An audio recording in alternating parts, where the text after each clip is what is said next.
നമുക്ക് ലിസ്റ്റ് ഉണ്ടല്ലോ, തരൂ കൃഷ്ണ. രണ്ട് തരത്തിൽ വ്യാഖ്യാനിക്കും ആചാര്യന്മാര്. ചില ആൾക്കാർ പറയും ദുഃഖം തരണേ ഭഗവാനെ എന്ന് പ്രാർത്ഥിച്ചു കുന്തി എന്നാണ്. ഭഗവാനും ഞെട്ടി, ഈ യുഗം എന്താ എങ്ങനെ ചോദിക്കണേ?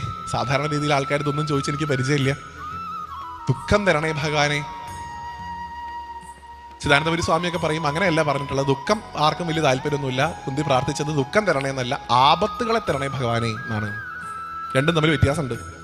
എപ്പോഴും സങ്കടം ആർക്കും വലിയ ആഗ്രഹമൊന്നുമില്ല, പക്ഷെ ആപത്തുകൾ ഉണ്ടായാൽ നല്ലതാണ്. ഭഗവാൻ ചോദിച്ചു, എന്തിനാ അമ്മ ഇങ്ങനെ ചോദിക്കണേ? കണ്ണ് നിറഞ്ഞുകൊണ്ട്. മുമ്പിലിരിക്കുന്നത് സ്വന്തം സഹോദരന്റെ മകനാണെന്നുള്ള വ്യാഖ്യാനത്തിലൊന്നും അല്ല കുന്തി ഇരിക്കുന്നത്. നവദ്വാരങ്ങളുള്ള ഈ ശരീരത്തിലിരിക്കുന്ന ഭഗവാനെ എന്ന് വിളിച്ചു തന്നെയാണ് അഡ്രസ് ചെയ്യുന്നത് കുന്തി. അങ്ങനെയുള്ള ഭഗവാനെ, അങ്ങ് എനിക്ക് ആപത്തുകളെ തരണം. എന്തുകൊണ്ട്?